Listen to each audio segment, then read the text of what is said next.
아들을 낳으려 하느냐? 여호와께 능치 못한 일이 있겠느냐? 기한이 이를 때에 내가 네게로 돌아오리니 사라에게 아들이 있으리라. 아멘.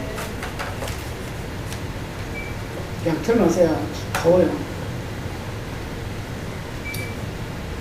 지금 나는 등원에서 땀이 나고 겨드랑이에서 땀이 나고 지금 그래요.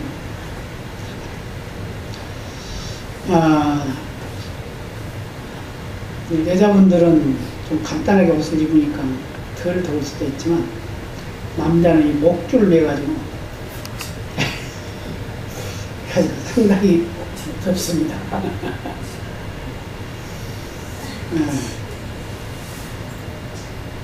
미국 사람들은 보니까 그 사람들은 이렇게 주일날도 이렇게 반소매 이렇게 남방 입고 이렇게 생겨요. 또 바지는 청바지. 근데 우리 한국은 그렇게 하면 큰일 나는 거예요. 그죠? 큰일 나. 어디 감히 그냥 목사가 강단에 올라가면서 청바지 입고 그래요. 옛날에 제가 어느 게 선배 때 그때 14대인데 청바지 입고 갔더니 작년에 있다가 집사님 내가 바지 하나 사드릴까? 그래서 아니 왜요? 청바지 입었잖아. 내가 좋은 바지 하나 사줘. 그러니까 청바지 입지 말라는 얘기잖아요. 그래가지고 그대로부터 청바지 안 입었어요. 그러니까 우리는 항상 그 외모에 많이 치중을 해요. 그죠? 물론 이쁘고 아름답게 단정하게 입는 것은 참 좋죠. 예를 드릴 때 그것은 원칙이죠. 그렇지만 때에 따라서는 좀 편리한 복장도 필요하지 않을까 그렇게 생각을 합니다.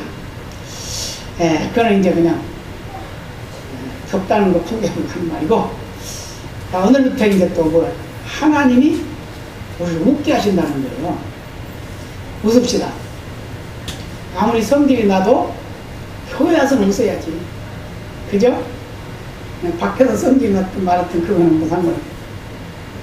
그래서 목사들이 제일 그 힘든 게 뭐냐? 밖에 나가면 성질 날 일이 많아요. 그런데 안에 들어와서 강단에서 성질 내고 있을 수 없잖아. 그러면 누가 예배를 드렸어요? 그래서 울고 싶어도 웃어야 되고, 화내고 싶어도 웃어야 되는 게. 그래서 웃고 예배를 드려야 돼요. 성도들은 웃으면서 예배 드려야 돼요. 이게 정상이에요. 그런데 하나님도 우리를 웃게 하신다는 거예요. 웃게. 많이 웃어야 돼요. 그래서 이제 웃음에 대한 얘기를 이제 계속 이어가게 될 텐데, 자, 웃는다. 다음으로 넘어가 볼까요? 하나님은 웃게 하심으로 은혜를 베푸십니다. 그랬어요. 같이 읽어볼까요? 하나님은 웃으시는 하나님이십니다. 웃게 하시는 하나님이십니다. 우리에게 웃음이 있다는 것은 우리를 만드신 하나님께 웃음이 있다는 뜻입니다. 우리가 하나님의 형상을 따라 지음받았기 때문입니다. 우리에게 웃음이 있는 것, 그것은 하나님께서도 웃음과 유머가 있다는 뜻입니다. 그랬어요. 그러죠? 하나님도 가끔가다 웃기는 말씀 하셔요. 그죠? 하신다고. 그 유머라, 유머. 이 세상에 가장 행복한 사람이 유머가 많은 사람이래요. 근데 난 그런 유머가 별로 많지 않아가지고 좀 항상 부족함을 느끼는데, 그래서 뭐 책도 많이 보고 막 이렇게 하지만, 그래도 그 책을 본다는 것도 그렇게 시간 공부상 그렇게 많이 볼 수도 없어요. 근데 그게 기억이 되면 좋은데 또 기억이 안 돼. 금방 잊어버려. 그게 이제 그냥 문제야. 옛날에는 그냥 한번 듣기만 하면 다 기억하고, 한번 읽어서 다 기억하고, 그렇습니다. 지금 어떻게 된 셈인지 그게 안 된단 말이에요. 근데 하나님도 웃는 걸 좋아하시고 유머를 좋아하신다는 거예요. 그래서 하나님의 사람들은 유머가 있어야 된다. 그래서 훌륭한 지도자는 유머가 풍부하다, 그런 말을 하죠. 또 넘어가 볼까요? 같이 봅니다. 우리가 즐거워하는 것을 보면 하나님께도 즐거움이 있음을 알 수 있습니다. 그러죠? 우리의 얼굴에 표정이 있다는 것은 하나님의 얼굴에도 표정이 있다는 뜻입니다. 이렇듯 하나님을 알 수 있는 길 중 하나는 하나님 만드신 사람을 연구하는 일입니다. 우리가 사람을 연구해봐요. 왜냐하면 한번 볼까요? 같이 봅니다. 왜냐하면 하나님이 사람 속에 하나님의 형상을 담아두셨기 때문입니다. 우리는 하나님을 생각할 때마다 너무 심각한 하나님을 생각합니다. 웃지 않으시는 하나님, 표정이 굳은 하나님으로 생각합니다. 마태복음 25장의 달란트 비유에서 한 달란트 받은 사람은 자신의 주인을 굳은 사람으로 생각했습니다. 그랬어요. 마태복음 25장 24절인데 한번 볼까요? 같이 봅니다. 한 달란트 받았던 자도 와서 가로되 주여 당신은 굳은 사람이라 심지 않는 데서 거두고 해치지 않는 데서 모으는 줄을 내가 알았으므로. 한 달란트 받은 사람은 주인을 오해하고 있었습니다. 주인을 굳은 사람이라고 생각했습니다.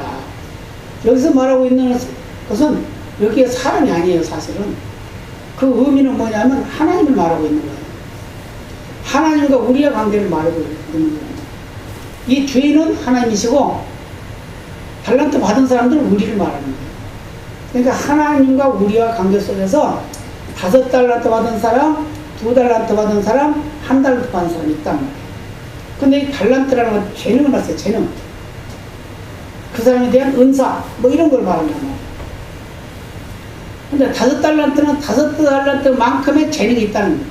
그만큼 능력이 있다는 거예요. 2달란트는 2달란트만큼의 재능과 능력이 있다는 거예요. 1달란트 받은 사람 1달란트 받은 만큼의 재능과 능력이 있다는 거예요. 근데 하나님은 똑같이 양은 많고 적음에 있지만 그것을 가지고 그가 살아가는 과정 속에서 나타난 결과에 대해서는 똑같이 칭찬했어요. 그러죠? 어떻게 했어요? 5달란트 받은 사람에게 뭐라고 했어요? 착하고 충성된 종아 그랬잖아요. 그 다음에 2달란트 받은 사람, 그 사람도 역시 그랬죠? 착하고 충성된 종아 그랬단 말이에요. 근데 1달란트 받은 사람은 아무것도 안 했으니까 악하고 게으른 종아 그랬단 말이에요. 근데 두 사람에게는 10달란트와 4달란트라고 하는 차이가 있는데 둘 다 똑같이 칭찬을 했지만 1달란트가 만약에 2달란트가 됐다면 칭찬받았겠죠. 근데 1달란트 그냥 그 감춰놨다 가져온 거예요. 이자도 못 끊는 거예요. 본전치기를 했으니까 손에 안 갔으니까 그래서 칭찬할 수도 있겠죠. 근데 하나님은 원하시면 그게 아니란 말이에요. 1달란트면 어떠고 10달란트면 어떠냐 그 말이에요. 1달란트든지 10달란트든지 그걸 가지고 최선을 다하는 삶을 살아라 그 말이란 말이에요. 그랬을 때 하나님 앞에 칭찬을 듣는다 그 말입니다. 그래서 또 볼까요? 같이 봅니다. 굳은 사람이란 딱딱한 사람입니다. 유연하지 않고 늘 심각한 사람입니다. 웃음도 유머도 없고 즐거워할 줄도 모르는 사람입니다. 이 비유에서 주인은 하나님을 의미합니다. 그러죠? 1달란트 받은 사람은 하나님을 굳은 하나님으로 알고 있었습니다. 하나님이 굳은 하나님이 아니랍니다. 하나님 어떤 하나님? 웃기를 좋아하시는 하나님. 그래서 뭐라고 그랬어요? 항상 기뻐하라 그랬잖아요. 항상이란 말을 했잖아요. 그죠? 자, 또 넘어가겠어요. 그러나 사라가 경험한 하나님은 굳은 하나님이 아니라 웃게 하시는 하나님이셨습니다. 사라는 웃을 수 없는 사람이었습니다. 어느 날부터 웃음을 잃어버렸습니다.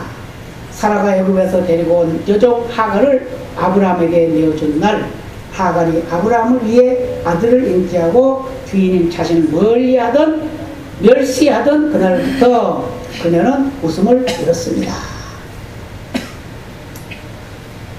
사라가 그 하갈을 자기 남편에게 주기 전에는 자기 남편과 재밌게 살았어요. 자식이 없어도 재밌게 살았단 말이에요. 뭐하도록? 기대감 가지고. 하나님이 아들을 줄 거야. 주신다고 했으니까. 그런데 세월이 가고 시간이 가도 안 주시니까 궁여지책으로 생각한 것이 나는 늙었고 우리 영감은 아직도 싱싱한데 이거 어떻게 하면 좋을까? 그러다가 자기 몸종을 자기 남편에게 준 거예요. 이로 인해서 아들을 낳으면 이건 내 아들이야! 이런 생각을 한 거죠. 그런데 이 하갈이 잉태하고 나서부터는 자기 주인을 주인으로 생각지 않는 거야. 이거 늙은 망태기, 무슨 아기도 못 낳으면서, 아이고, 이제 자기 남편을 뺏어버린 거야. 독차지하려고 그러는 거예요. 그러니까 어떻게 돼요? 사라는, 이제 근심걱정이 가득 차 있는 거예요. 종이 주인을 주인답게 생각을 안 해. 하녀 부리듯 그냥 물 떠와라, 밥 차려와라, 이런 거예요. 지금 시대 같으면 그러겠죠. 그런 거예요. 그러니까 이 사라가 얼마나 화나겠어요. 얼마나 힘들겠어요. 한번 볼까요? 같이 봅니다. 사라가 애굽에서 데려온 여종 하갈을 아브라함에 내어준 것은 자신이 아들을 낳을 수 없었기 때문입니다. 하나님이 사라의 태를 열어주시지 않으셔서 하나님이 약속하신 아들을 낳을 수 없었기 때문입니다. 그래서 사라는 하나님의 약속을 신뢰하지 못하고 인간적인 방법으로 아들을 만들려고 했습니다. 그래서 그의 삶의 결과는 비참했습니다. 그녀로 하여금 한 맺힌 여인이 되게 했습니다. 됐어요. 믿음이 없었지, 믿음이. 하나님을 신뢰하지 못했지. 그죠? 자기 늙었단 말이에요. 기능이 없어, 이제 기능이. 확인할 기능이 없어. 그런 능력이 없다고 생각을 했어요. 근데 하나님이 준다고 했는데 세월이 많이 갔는데 안 주지. 그러니까 할 수 없이 다른 방법을 썼는데 그게 바로 인간적인 방법이었다고. 믿음으로 한 것이 아니었다고 말이죠. 자, 그래서, 어딘가 한번 볼까요? 창세기 16장 2절 같이 봅니다. 사레가 아브라함에게 이르되 여호와께서 나의 생사를 허락지 아니하셨으니 원컨대 나의 여종과 동침하라. 내가 혹 그로 말미암아 자녀를 얻을까 하노라 하매 아브라함이 사레의 말을 들으니라. 아브라함은 아주 말을 잘 들었어요. 들으니라. 그런데 그 다음에 사라는 하갈을 통해 자녀를 얻으려고 했습니다. 하갈의 태를 빌려서 자신의 아들을 얻으려 했습니다. 사라 생각이 나쁜 건 아니죠. 내가 힘이 없으니까, 내가 불가능하니까 하갈을 통해서라도 낳으면 그건 내 아들이지 뭐. 어차피 내 남편을 통해서 낳은 거니까 내 아들이지. 지금 시대도 그러죠. 만약에 그렇다고 하면. 그잖아요. 과거에 그런 일이 많이 있었어요. 아들을 못 낳으면 어떻게 해요? 다른 여인을 통해서 아들을 낳게 되죠. 그래서 그 아들 낳으면 어떻게 해요? 본부인에게 자녀를 올린단 말이에요. 그러니까 그 사람은 아들 놔두고 그냥 쫓겨나고 그런 시대가 있었습니다. 그러니까 이때도 그랬나 봐요. 아들을 얻으려고 생각했죠.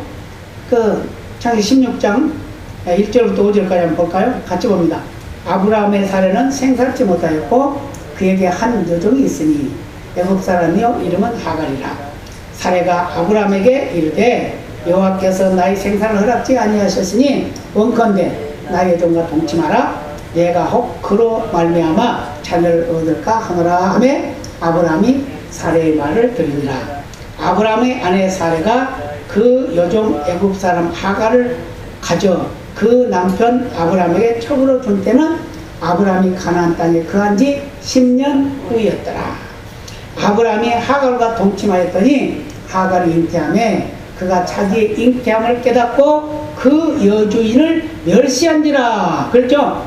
사례가 아브라함에게 이르되 나의 받는 욕은 당신이 받아야 옳도다. 내가 나의 여종을 당신의 품에 두었거늘 그가 자기의 잉태함을 깨닫고 나를 멸시하니 당신과 나 사이에 여호와께서 판단하시기를 원하노라. 얼마나 분통 터지겠어요. 사례의 생각은 어때요? 자기 생각으로는 좋은 생각이죠. 그죠? 이 여종이 아기를 낳으면은 분명히 내 아기니까 당연한 건데 이제 어떻게 해요? 그 핑계를 누구한테 대요? 자기 남편에게 돌리잖아요. 남편에게. 당신이 그걸 이제 품었으니까 당신이 당해야지. 하나님 판단하실 거야. 이제 이렇게 하는 거예요. 지금 시대에 참 그때나 이때나 시대는 다 그런 시대입니다. 그래요? 자, 그 다음 또 볼까요? 사라는 하갈을 통해 하갈의 자녀가 아니라 자신의 자녀를 얻기를 원했습니다. 그랬죠? 즉 하갈을 통해 자신의 아들을 낳기를 원했습니다. 그러나 결과는 그렇지 못했습니다. 창세기 16장 15절 같이 봅니다. 하갈이 아브라함의 아들을 낳음에 아브라함이 하갈의 낳은 그 아들을 이름하여 이스마엘이라 하였더라. 이렇게 이제 아브라함이 아들 하나 이제 생겼어요. 아브라함은 여기서 하나 저기서 하나 자기 아들은 아들이요 생겼어요. 그러니까 이제 어떤 일이 나죠? 같이 봅니다. 하갈이 아브라함의 아들을 낳은 것입니다. 하갈이 사라의 아들을 낳은 것이 아닙니다. 그 결과는 비참했습니다. 그날 이후 사라의 인생에 슬픔이 깃들었습니다. 13년 동안 슬픔 속에 살았습니다. 하갈이 낳은 이스마엘을 사랑하는 아브라함을 볼 때 그 마음에 상처가 되었고, 하갈이 득세하는 모습을 볼 때 더욱 마음이 괴로웠습니다. 그렇죠? 그럴 수밖에 없죠. 사실이지, 그게. 우리 인간의 모습이죠. 그런데 또 봅시다. 게다가 더 큰 문제는 사라의 몸에 어느 날부터 경수가 끊어졌습니다. 아브라함도 더 이상 생산할 능력을 잃고 말았습니다. 바로 그때 하나님이 남편 아브라함을 찾아오셔서 사라에게 아들을 주겠다고 말씀하셨습니다. 아브라함이 그 말씀을 듣고 웃었습니다. 기가 막혀서 웃었습니다. 그의 나이 100세, 사라의 나이 90세에 아들 주시겠다는 말씀에 웃었습니다. 웃기잖아요. 그러잖아요. 90세, 100세 무슨 아들이야. 다 힘이 다 떨어졌는데 이제. 예. 여자는 여자 기능도 못하고 있고 남자 역시 그렇고. 그런데 어떻게 돼요? 이스마엘 낳고도 13년이나 됐단 말이에요. 13년. 근데 창세기 17장 17절 뭐라 그러면 같이 볼까요? 아브라함이 엎드려 웃으며 심중에 이르되 100세 된 사람이 어찌 자식을 낳을까? 사라는 90세니 어찌 생산하리오 하고 하나님의 말씀을 듣고 기가 막혀 웃고 있는 아브라함에게 하나님은 분명히 말씀하셨습니다. 창세기 17장 21절 내 언약은 내가 명령 이 기한에 사라가 내게 낳을 이삭과 세우리라. 아들을 주겠다는 하나님의 말씀을 들은 사라의 반응도 웃었습니다. 사라도 웃었지. 아브라함도 웃었어요. 창세기 18장에 보면 이제 나오죠. 볼까요? 18장 11절로 12절 같이 봅니다. 아브라함과 사라가 나이 많아 늙었고 사라의 경선은 끊어졌는지라. 사라가 속으로 웃고 이르되 내가 노쇠하였고 내 주인도 늙었으니 내게 어찌 낙이 있으리오. 하나님의 말씀을 들은 아브라함도 웃고 사라도 웃었습니다. 믿을 수가 없어서 웃었습니다. 사라가 웃는 모습을 보시고 하나님이 아브라함에게 물으십니다. 사라가 왜 웃냐? 이제 그렇게 물어보는 거예요. 13, 14절입니다. 같이 봅시다. 여호와께서 아브라함에게 이르시되 사라가 왜 웃으며 이르기를 내가 늙었거늘 어떻게 아들 낳으려 하느냐? 여호와께 능치 못한 일이 있겠느냐? 기한이 이를 때 내가 내게로 돌아오리니 사라에게 아들이 있으리라.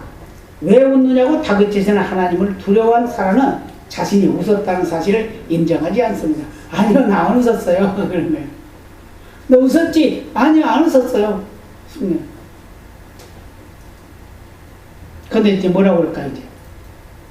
같이 봅니다. 그때 하나님은 내가 웃었다고 말씀하십니다. 사라는 웃지 않았다고 하고 하나님은 사라가 정말 웃었다고 하십니다. 자, 18장 15절 같이 봅니다. 사라가 두려워서 승인치 아니하여 가로되 내가 웃지 아니하였나이다. 가로되 내가 가로되 아니라 내가 웃었느니라. 하나님과 지금 대화를 하는 거예요. 여기 누굴까요? 하나님이 대신해서 온 천사랍니다. 근데 하나님이라고 이렇게 말하죠. 이렇게 하나님께서는 한 번 약속을 하시면 꼭 지킨다는 걸 우리에게 말씀해 주고 있습니다. 사라가 아브라함이 그것을 인정하지 못해서 그렇지, 믿지 못해서 그렇지, 사라는 더 그렇죠. 사라는 자기 모습을 보니까 도저히 가능하지가 않아. 근데 주신다고 한단 말이에요. 주신다고. 그러니까 또 웃었어요. 웃었더니 또 왜 웃냐고 또 그러는 거예요. 나는 안 웃었다고 그러는 거예요. 너 웃었잖아 분명히. 그러는 거예요. 그러나 보자 한번 그 말이죠. 같이 봅니다. 성경을 읽는 중에 우리 얼굴에 미소를 무겁게 하는 장면입니다. 그러죠? 그런데 하나님은 말씀을 신뢰하지 못하고 몰래 웃던 사람을 정말 웃게 해주셨습니다. 아들을 낳게 하심으로써 웃게 해주십니다. 하나님은 웃게 하시는 분이십니다. 하나님의 은혜는 웃게 하시는 은혜입니다.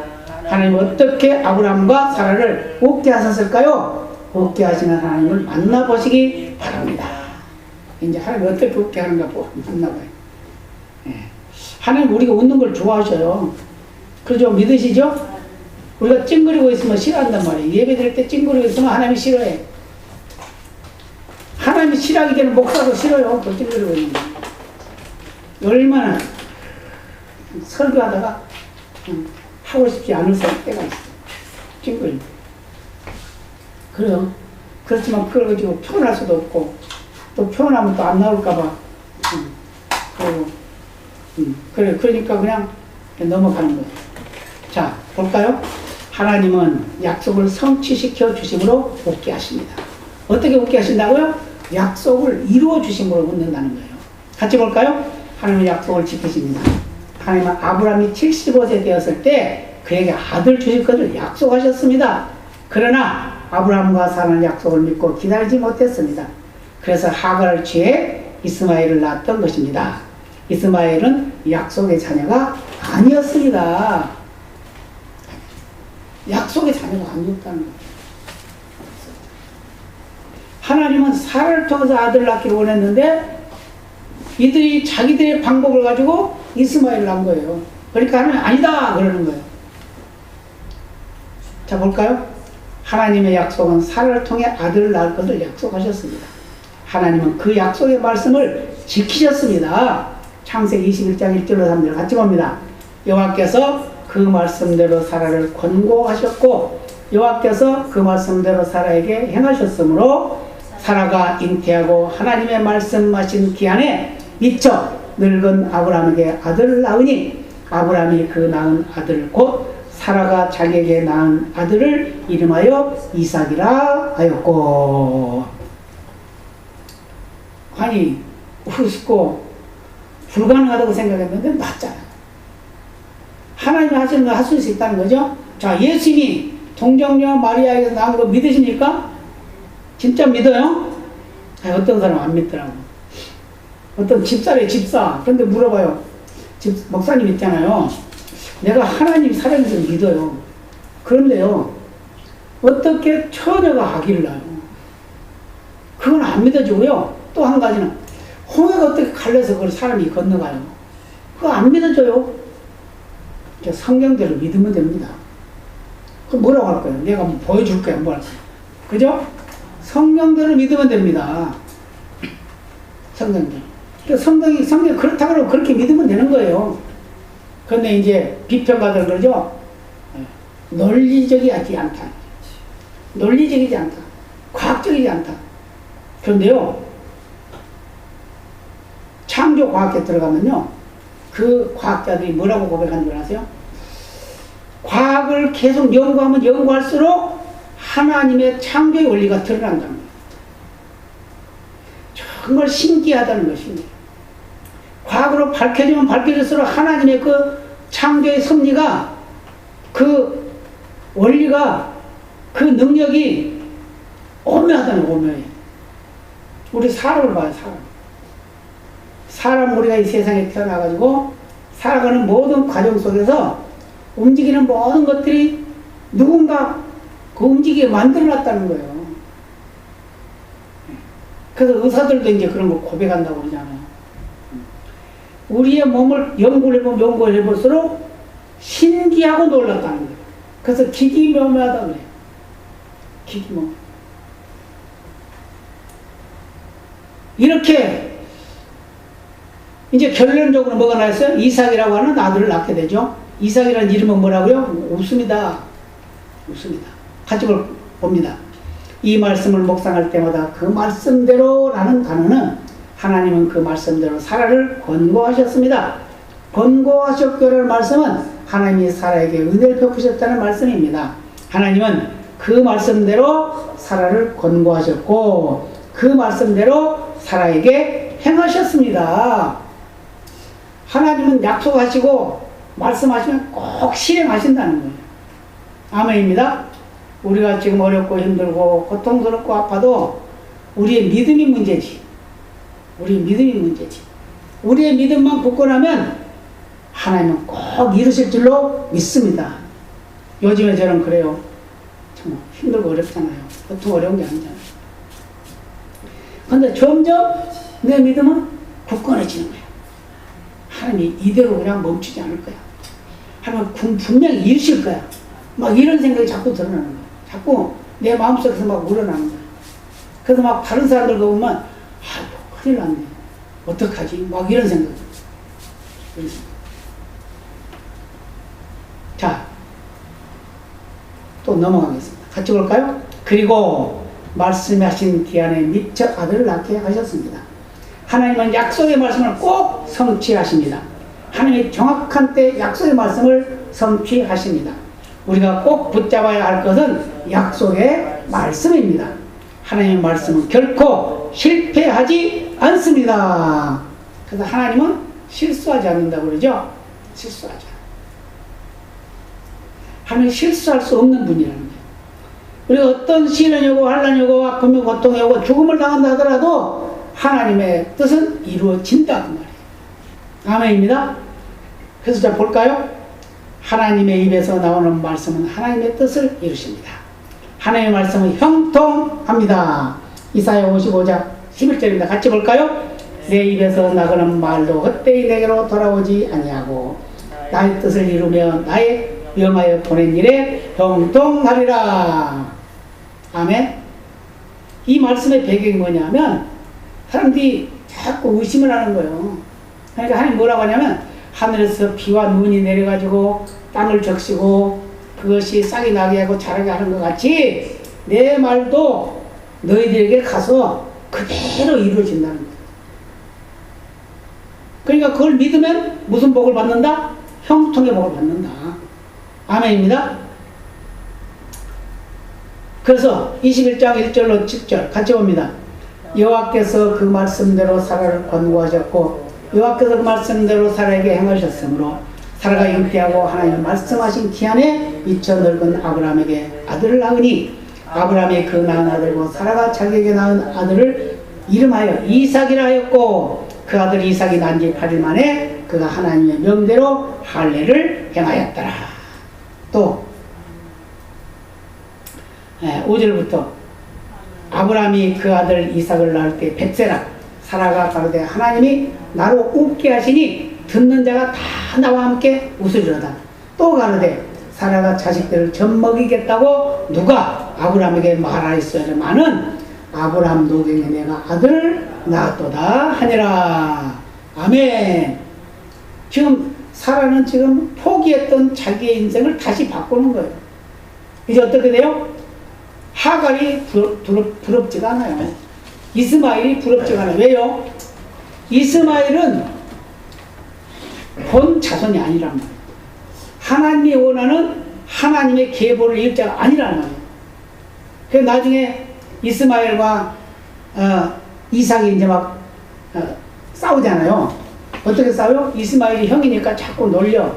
꼬마를 가지고 쥐어받고 그냥 꿀밤도 주고 코도 비틀고 막 그러는 거야. 그러니까 사라가 보니까 너무 약올라. 자, 이거 뭐라고 그래요? 그 남편이 그러잖아요. 여보, 내가 낳은 아들 이삭이 이스마엘 때 맨날 쥐어박혀. 맨날 얻어맞아. 놀림 나가고 막 그래. 그래서 내가 어떻게 했어? 나 화나서 못 보겠어. 저 쫓아내 빨리. 막 이러는 거야. 그러니까 아브라함이 뭐라고 그래? 당신 마음대로 하시오. 당신 종이니까 당신 마음대로 하시오. 그래요. 그러니까 어떻게 해요? 그 이스마엘하고 하갈 쫓겨내잖아요. 네. 하나님은 그것을 우리 인간적으로 봤을 때는 안 된다고 그럴 수 있죠? 그죠? 그래도 한 집에 한 아버지의 아들인데 어떻게 쫓아내? 그건 안 되는 거지. 그런데 하나님은 쫓아내라고 그래요. 쫓아내라고 그래요. 그러니까 하갈과 이스마엘이 쫓겨나가는 거예요. 그런데 하나님은 또 약속을 하죠. 아브라함에게. 그도 네 아들이니까 내가 그를 지켜주겠다. 그렇게 말씀하시네요. 그를 번창하겠다 또 그렇게 말씀하시네요. 이렇게 하나님께서는 실수한 우리 인생의 모습이라 하더라도 하나님은 다 인정해 준다는 거예요. 인정해 줘. 자, 또 볼까요? 하나님은 간절한 소원을 성취시켜 주심으로 오게 하십니다. 같이 봅니다. 사라가 웃고 또 웃으며 기뻐하는 이유는 그녀의 간절한 소원이 성취되었기 때문입니다. 사라의 소원은 오직 하나, 자신의 몸에서 아들을 낳는 것이었습니다. 사라의 소원을 강렬하게 만든 것은 하갈의 멸시였습니다. 만약에 하갈이 멸시하지 아니하고 아이고 주인님, 내가 낳긴 했지만 주인님 아들입니다. 주인님이 마음대로 하십시오. 이랬으면은 아마 그러지 않았을 거야. 사람, 아이고 이제 나는 포기했으니까 이걸로 만족해야지, 그랬을 수도 있어요. 그런데 하갈이 자꾸 멸시해. 아이고 참, 노망이 들어가지고, 노망도 유분수지 막 이랬을지도 몰라요. 그랬을지도 몰라요. 근데 그렇게 자꾸 괴롭히니까 막 소원을 막 울부짖는 거예요. 남편에게 막 떼거지 쓰고, 하나님께 막 기도하고 울고 막 난리가 났어. 그러니까 하나님께서 웃게 만들었다는 거예요. 웃게 만들었어요. 그래서 우스에 같이 볼까요? 한때 자신의 애정했던 하갈이 아들을 잉태했다고 그녀를 멸시를 했습니다. 이스마엘 날 후에는 그 기세가 너무 당당해졌습니다. 이스마엘이 아브라함의 총애를 받는 것을 볼 때 사라의 가슴에 한은 점점 더 깊어갔습니다. 사라의 가슴에 맺힌 한이 사라의 손을 더욱 강렬하게 만들었고 그녀를 더욱 애타게 만들었습니다. 그렇죠? 이게 이제 사라를 강렬하게 만드는 거예요. 여기서 우리가 잠깐 멈췄다 갈까요? 정치인에 대한 불신. 사장이 이렇게 김이사 홍보실의 백부장을 국회로 보내야겠어. 그랬더니 김이사는 왜요 사장님? 사장님, 내가 그동안 그 친구를 지켜봤는데 국회로 가면 일을 잘할 것 같네. 그 친구는 그쪽 체질이야.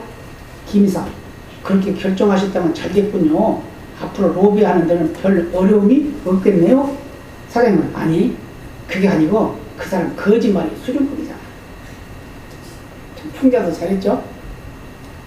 자, 넘어갑니다. 하나님은 우리의 소원을 성취시켜 주심으로써 웃게 하십니다. 하나님은 우리의 마음의 소원을 소중히 여기십니다. 특별히 간절한 소원과 불타는 소원, 애절한 소원은 귀합니다. 하나님이 우리 마음의 소원을 두고 행하시기 때문입니다. 하나님, 우리가 소원하고 있으면 꼭 들어주신다는 겁니다. 믿으시기 바랍니다. 집사님도 소원을 자꾸 아르세요 하면 아침에 늦잠 들지 말고 열심히 하세요. 그러면 하나님이 들어주세요. 들었어요. 그래서 자, 빌립보서 2장 10절 볼까요? 같이 봅니다. 너희 안에서 행하시는 이는 하나님이시니 자기의 기쁘신 뜻을 위하여 너희로 소원을 두고 행하게 하시나니. 또 10편 37편 4절 또 여호와를 기뻐하라. 저가 네 마음의 소원을 이루어 주시리로다. 소원이 성취되는 기쁨을 누리기 위해서는 너무 많은 소원을 갖지 말아야 합니다. 하나님 어떤 분이라고요? 우리 안에서 행하시면서 하나님의 기쁘신 뜻을 위하여 우리에게 소원을 두고 계시대요. 소원. 누굴 통해서? 남준이를 통해서. 누굴 통해서? 혜정이를 통해서. 누굴 통해서? 병군이를 통해서. 누굴 통해서? 종려를 통해서. 하나님의 소원을 두고 있다는 소원. 무슨 소원? 하나님의 뜻을 이루는 소원. 그래서 여호와를 기뻐하면 우리의 마음의 소원을 이루어 주신답니다. 믿으시기 바랍니다. 자, 그래서 오늘 어떻게 하냐?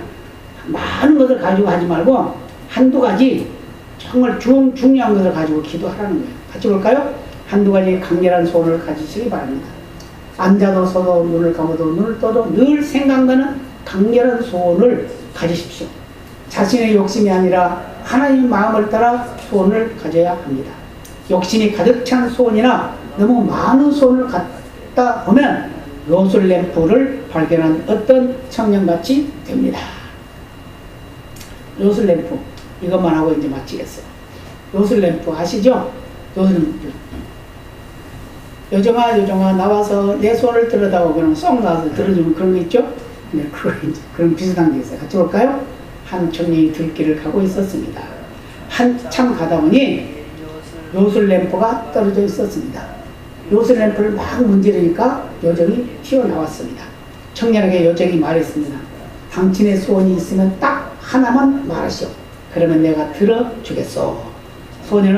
청년은 욕심이 나서 자기가 가지고 싶었던 세 가지를 다 말했습니다. 돈, 여자, 결혼. 이렇게 한꺼번에 말을 한 거예요. 그랬더니 어떻게 됐을까요? 이 욕심 많은 청년이 자신이 원하는 것을 다 갖게 되었습니다. 청년은 돈, 여자와 결혼을 하였습니다. 돈, 여자. 한 가지에 집중하십시오. 능력은 집중에 있습니다. 성과도 집중에 있고 성취도 집중에 있습니다. 한 가지 강렬한 소원을 갖고 그 소원에 집중할 때 하나님은 소원을 성취하도록 도와주십니다. 그런데 우리는 무엇을 하든지 거기에 집중을 해야 돼요. 전념을 해야 돼요. 기업을 하면 기업에 전념하고, 장사를 하면 장사에 전념하고, 공부를 하면 공부에 전념하고, 그렇게 해야 되는 거예요. 네. 그래야 뭐가 이루어지지. 이것도 했다, 저것도 했다, 이것도 생각했다, 저것도 생각했다. 그래서 뭔가 내가 하나 꿈을 가졌으면 그 꿈이 이루어질 때까지 노력해야 되는 거예요. 그러면 뭔가 내가 결정했으면 그것을 통해서 승리하도록 노력해야 되는 거예요. 노력도 하지도 않고 될 거야. 그럼 되면 안 돼. 하나님이 해줄 거야. 되면 안 돼요. 기도만 한다고 되나요? 누워있으면서 기도. 감 얘기 있죠? 단감 얘기. 네, 단감이 아니고 그 무슨 감이죠? 홍시. 네, 팔자가 어떤 사람이 점을 쳤는데 그 사람이 사주관상을 보면서 그랬어요. 당신은 놀고 먹을 팔자요. 놀고 먹을 팔자라고 했어요. 그러니까 너무 좋아. 나 놀고도 먹는다. 길을 가다가 감나무가 있는데 감이 그냥 홍시가 주렁 그래서 금방 떨어져. 야, 이게 떨어지니까 누워있으면 입만 벌리면 쏙 들어가겠구나 생각하고 감나무에서 딱 입을 올리고 누워있어요. 근데 입이 작으니까 감이 떨어지면 그 입에 들어가요? 눈티 맞고 코티 맞고 입술 맞고 그러고서 다 굴러가 버리지. 어떤 사람이 지나가다가 여보시오, 당신 뭐시오? 아, 나는 누워 먹을 팔자라, 놀고 먹을 팔자라처럼 감이 내 입에 떨어지길 기다리고 있어. 그래서 입을 딱 있어. 에이, 끼어보시오. 아무리 놀고 먹을 팔자라 하더라도 놀고 먹을 방편을 연구를 해야지, 양반아. 그러면서 당신 가지고 있는 게 뭐야? 삿갓이오. 또 이리시오. 꼭지를 딱 뜯어가지고 그 입에다 딱 대고 이렇게 대고 있으시오. 그러니까는 딱 그렇게 대고 있었더니 이게 넓으니까 감이 뚝 떨어져. 떠록. 그래서 입으로 쏙 들어갑니다. 하나님이 팔자가 아무리 좋아도 하나님 모든 걸 다 준다 하더라도 내가 할 일을 해야 된다 그 말이에요. 그렇죠? 그러잖아요.